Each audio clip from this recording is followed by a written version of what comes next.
Salam sejahtera saudara-saudaraku yang diberkati dan mengasihi Tuhan. Senang bisa menjumpai saudara-saudara. Dan tentu selamat tahun baru. Selamat memasuki tahun 2023. Tahun berkat-berkat Tuhan. Sebelum kita membaca dan merenungkan sebagian dari berita firman Tuhan, mari berdoa. Ya Tuhan Allah Juru Selamat kami, di hari ini, saat ini, kami mau belajar kembali tentang kebenaran-kebenaran firman-Mu melalui Alkitab. Biarlah roh-Mu, hikmat-Mu dinyatakan bagi kami semua, agar supaya kebenaran yang kami terima menjadi berkat bagi kami di tengah-tengah kehidupan kami di mana saja. Berbicaralah, berfirmanlah Tuhan, kami mau melakukan firman-Mu di tengah-tengah hidup kami. Amin. Saudara-saudaraku yang diberkati Tuhan, pembacaan kita saat ini adalah dari 2 Tesalonika 3 ayat yang pertama sampai ayatnya yang ke-15. 2 Tesalonika 3 ayat pertama sampai ayat yang ke-15. Lembaga Alkitab Indonesia memberi judul berdoa dan bekerja.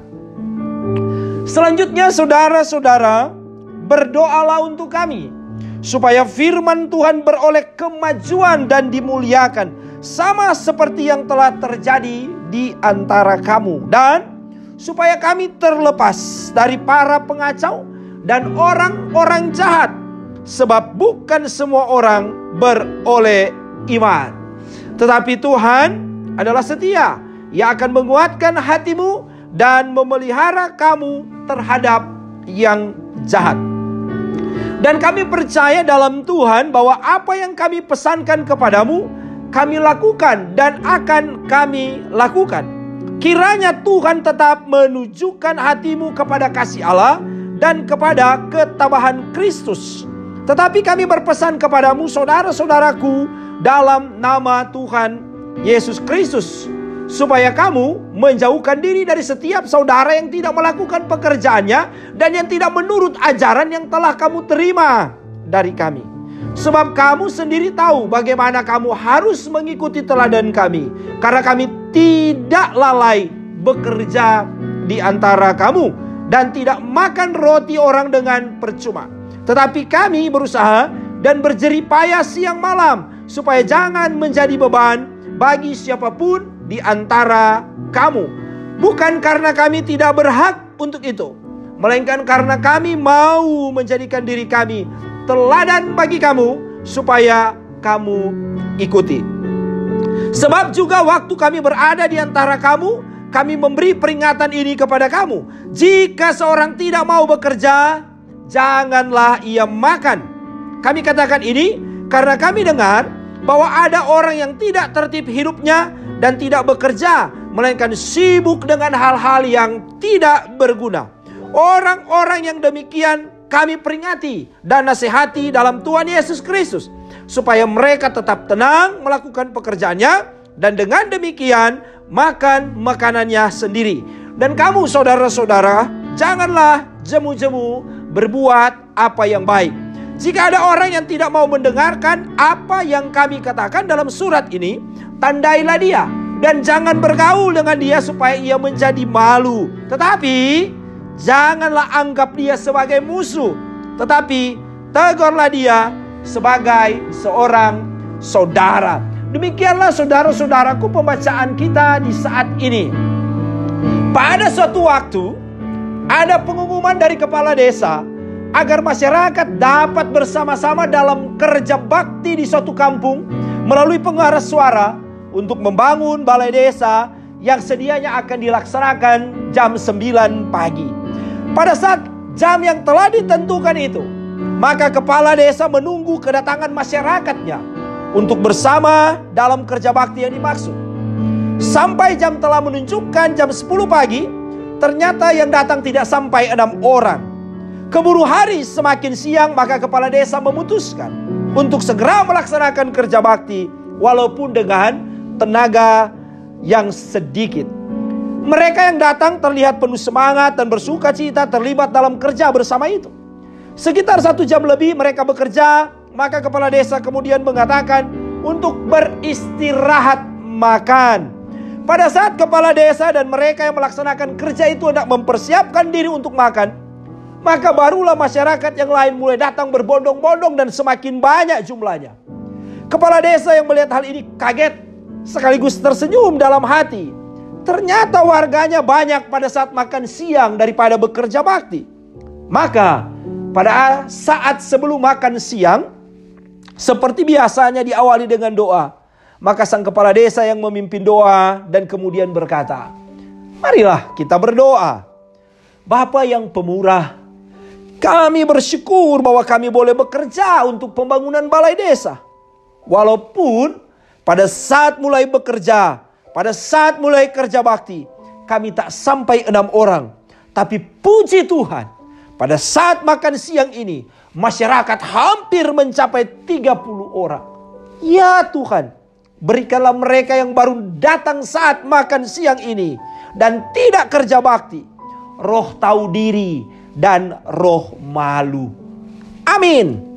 Selesai amin. Maka kepala desa dan warganya yang bekerja bakti tidak melihat lagi masyarakat yang baru datang saat mereka mau makan, karena mereka tahu diri dan malu serta akhirnya pulang. Saudaraku, sebagaimana tema khotbah kita saat ini adalah bekerja dan lakukanlah kebaikan. Suatu tema yang dilandasi dari surat Rasul Paulus yang kedua kepada di jemaat Tesalonika.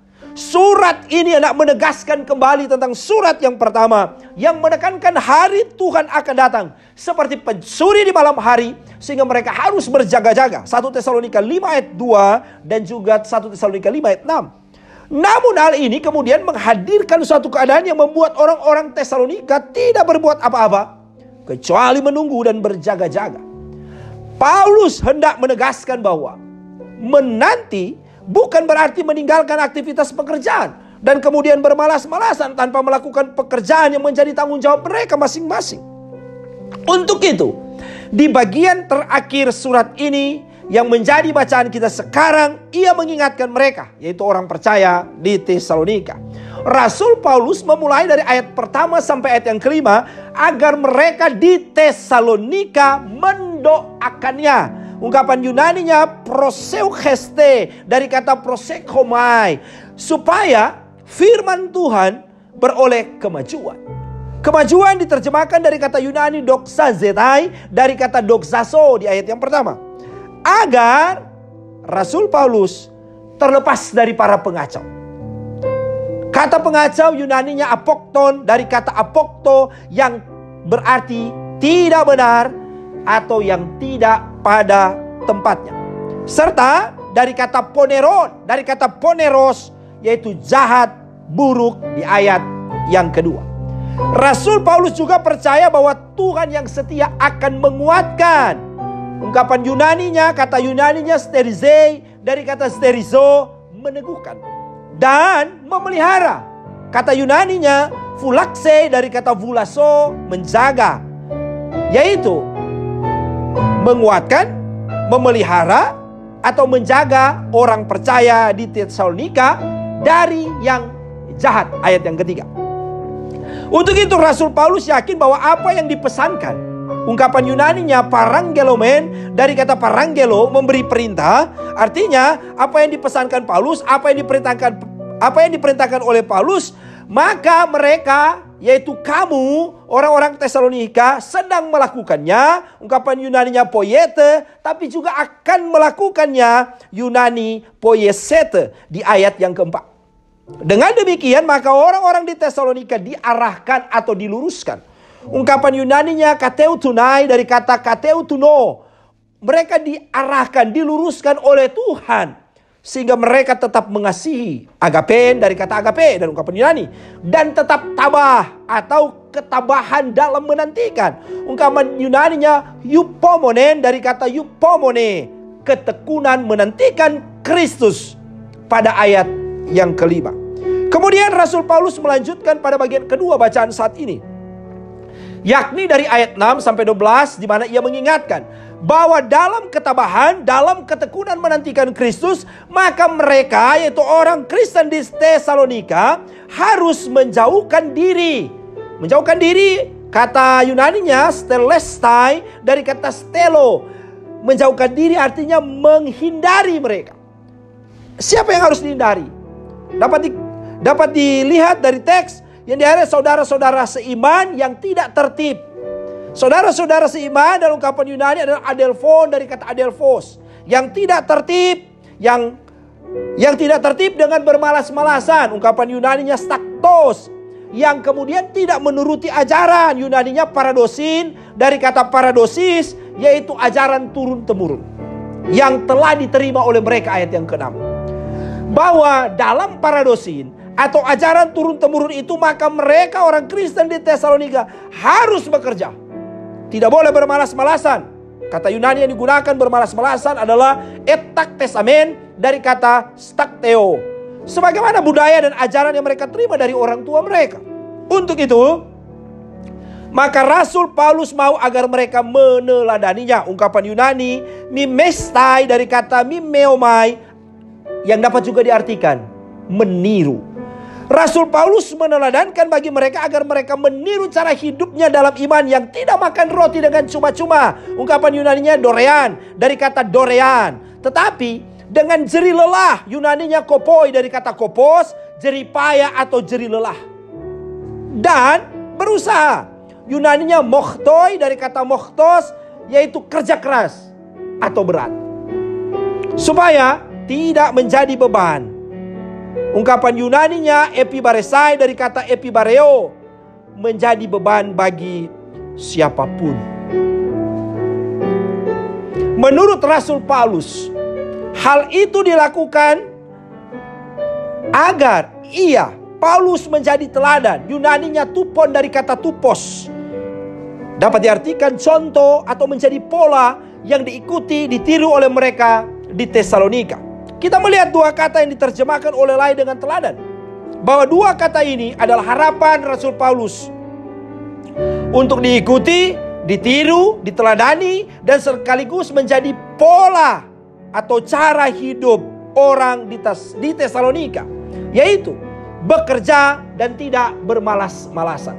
Sebab bagi Rasul Paulus, jika seseorang tidak mau bekerja, Yunaninya ergasestai dari kata ergazomai, sesuatu yang tidak berbuat, sesuatu yang tidak menghasilkan, maka janganlah ia makan. Ungkapan Yunaninya estieto dari kata estio. Hal ini secara tegas dikatakan oleh Rasul Paulus karena ia mendengar ada orang yang tidak tertib dengan bermalas-malasan. Yunaninya atakos, sehingga tidak bekerja. Yunaninya ergasomenos, dan kemudian menjadi orang yang suka mencampuri urusan orang lain. Yunaninya periergazomenos dari kata periergazomai, hal-hal yang tidak berguna. Untuk itu kemudian Rasul Paulus memperingati parangelomen, Yunaninya yang dapat juga diterjemahkan berpesan, dan menasehati mereka. Yunaninya parakalomenoi, menasehati, memperingati dalam Tuhan Yesus Kristus, supaya mereka dengan ketenangan. Yunani hesukias dari kata hesukia dapat bekerja, dan dengan demikian mereka dapat makan makanan. Yunaninya arton yang diterjemahkan roti, artinya mereka dapat makan dari makanan mereka sendiri. Akhirnya saudara-saudara, pada bagian terakhir dari ayat 13 sampai 15, Rasul Paulus mengingatkan agar janganlah jemu-jemu. Kata Yunaninya adalah ekakesete dari kata ekakeo, merasa jemu atau jadi tawar hati. Mereka menjadi jemu, menjadi tawar hati, berbuat apa yang baik. Yunaninya kalapoyontes dari kata kalopoyeyo. Kemudian, jika ada yang tidak mau mendengarkan apa yang dikatakan oleh Rasul Paulus melalui surat ini, maka tandailah. Yunaninya adalah semeioste dari kata semeio, menandai, dan jangan bergaul. Yunaninya sunanamignustai dari kata sunanamignumi, supaya ia menjadi malu. Ungkapan Yunani entrapei dari kata entrepo, mempermalukan. Tapi kemudian di ayat 14, tapi kemudian di ayat terakhir, ayat 15, yang tidak bisa dibaca secara terpisah dari ayat 14, sehingga tidak salah memahami apa yang dimaksudkan oleh Rasul Paulus, maka ia menegaskan bahwa perlakuan ini di ayat 14 tidak boleh dilakukan seolah-olah mereka yang ditandai ini kemudian menganggap, ungkapan Yunaninya egesta dari kata egeomai, menganggap mereka sebagai musuh atau saudara kita itu sebagai musuh. Ungkapan Yunaninya ektron dari kata ektros, yang bermusuhan atau yang dibenci. Tetapi tegurlah, kata Rasul Paulus. Kata tegur ungkapan Yunani nouteteite dari kata nouteteo, yang berarti menasehati atau memperingati dia sebagai saudara, sebagai seorang saudara seiman. Ungkapan Yunaninya hos adelphon. Jelas di sini Rasul Paulus mengendaki agar mereka yang tidak mendengar dan melakukan ajarannya ini mendapatkan pelajaran penting dari kehidupan beriman, bahwa jika ada punishment, ada penghukuman untuk mendidik dan mengingatkan tanggung jawab iman orang percaya. Saudaraku yang diberkati Tuhan, melalui bacaan kita saat ini maka kita semua diingatkan untuk pertama, jangan lupa untuk saling mendoakan. Ketika kita berdoa sampai ke Jakarta, bahkan dunia yang lain ada dalam permohonan doa kita, maka jangan lupakan juga mereka yang dekat dengan kita, termasuk yang memusuhi kita. Doakanlah istri, suami, anak, orang tua, saudara, tetangga, anggota kolom kita yang pemarah, yang pengaraju, yang boleh tak salah, tapi juga yang lapar dan menderita. Juga tidak melupakan mereka yang bekerja bagi pelayanan gereja untuk kebenaran firman Tuhan, agar dengan cepat dapat tersebar di seluruh dunia. Termasuk tentu bagi para UPKB Prakolom, guru sekolah minggu, pembina remaja, Panji Yosua, komisi kerja, pegawai gereja, kostor, diaken, penatua, guru agama dan pendeta, agar bekerja dengan setia dan taat kepada Tuhan. Terlebih khusus bagi para pemberita kebenaran firman Tuhan, agar mereka tetap kuat, agar mereka tetap benar menyampaikan firman Tuhan dengan benar dan tidak terkontaminasi dengan kepalsuan dunia dalam kecemaran dosa, sehingga kebenaran firman Tuhan dapat menjangkau semua orang, baik yang benar terlebih yang berdosa.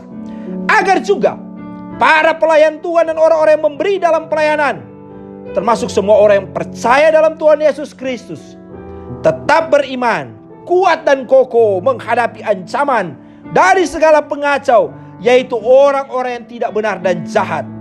Teruslah saling mendoakan agar semua orang dapat bekerja dengan benar dan terus melakukan hal-hal yang baik dan benar. Hal yang kedua, menjadi benar dalam Tuhan di dunia bukan berarti tidak melakukan apa-apa yang menjadi tanggung jawab di dunia tempat kita tinggal dan hidup. Tidak mungkin kita menjadi orang beriman yang kemudian tidak menopang, tidak terlibat aktif dalam kehidupan berbangsa dan bernegara. Misalnya pemilihan umum serentak di tahun depan. Dengan hidup berbangsa dan bernegara,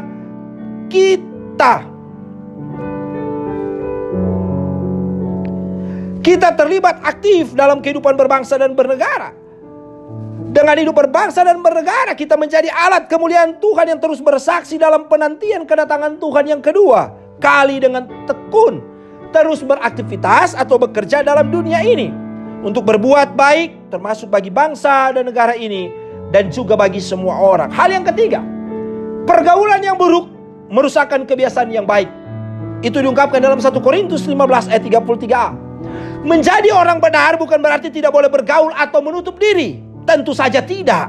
Silakan kita bergaul, bersosialisasi dengan semua orang, tapi ingatlah, jika pergaulan itu tidak membangun, malah menjauhkan dirimu dari kebenaran, maka kita harus mengambil sikap menjaga jarak tanpa meninggalkan atau memutuskan persahabatan dan persaudaraan.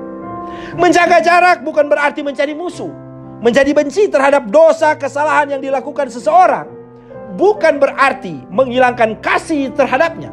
Sebagaimana ungkapan Amsal 27 ayat 5, lebih baik teguran yang nyata-nyata daripada kasih yang tersembunyi. Hal yang keempat, jangan bermalas-malasan, tetaplah bekerja. Teladanilah Tuhan yang bekerja seperti pada saat penciptaan dunia ini, juga saat Dia hadir lewat Yesus Kristus di dunia, menjadi anak seorang tukang kayu. Legenda di Israel menceritakan bahwa alat bajak buatan Yesus adalah yang terbaik di Palestina, yang kemudian paling dicari oleh semua orang dari segala penjuru pada masa itu, berdasarkan catatan yang ditulis oleh William Barclay. Hal ini tentu bisa saja terjadi karena Yesus adalah anak Yusuf, seorang tukang kayu, di mana tentu Ia melihat, menolong, bahkan membuat sesuatu dari kayu. Sama seperti juga Rasul Paulus sebagai pembuat tenda. Mereka melakukan itu semua, yaitu bekerja agar tentu mencukupi kebutuhan hidup mereka, termasuk makanan yang hendak dimakan. Oleh karenanya, ingatlah, jangan ada orang yang tidak bekerja. Tetaplah berusaha, tetaplah berupaya, bekerja untuk menikmati berkat Tuhan dalam kehidupan kita masing-masing. Jangan mencuri, jangan melakukan yang jahat untuk mencukupkan kebutuhan hidupmu. Hal yang kelima, hal yang terakhir, jangan tawar hati, jangan menjadi jemu untuk melakukan kebaikan. Mungkin hal yang paling sulit adalah tetap melakukan kebaikan di saat orang lain tidak baik kepada kita.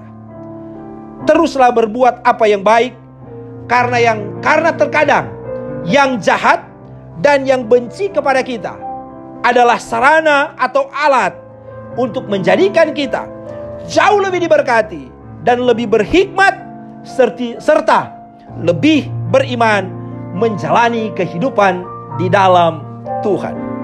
Saudara-saudaraku yang diberkati Tuhan, teruslah produktif dan jangan lupa terus berbuat baik dalam kehidupan ini bagi semua orang. Tuhan Yesus memberkati. Amin. Marilah kita berdoa. Terima kasih ya Tuhan Allah untuk setiap kebaikan, untuk setiap kebenaran firman-Mu yang boleh kami renungkan di saat ini. Biarlah hidup ini terus ada dalam kehendak Tuhan, tidak melupakan Tuhan dalam tanggung jawab iman kami di dunia ini. Bekerja, melakukan hal yang baik, hal yang benar, dan terus menjadi berkat bagi semua orang. Terima kasih Bapa untuk firman di saat ini. Terpujilah nama-Mu. Di dalam nama Yesus kami berdoa dan bersyukur. Amin.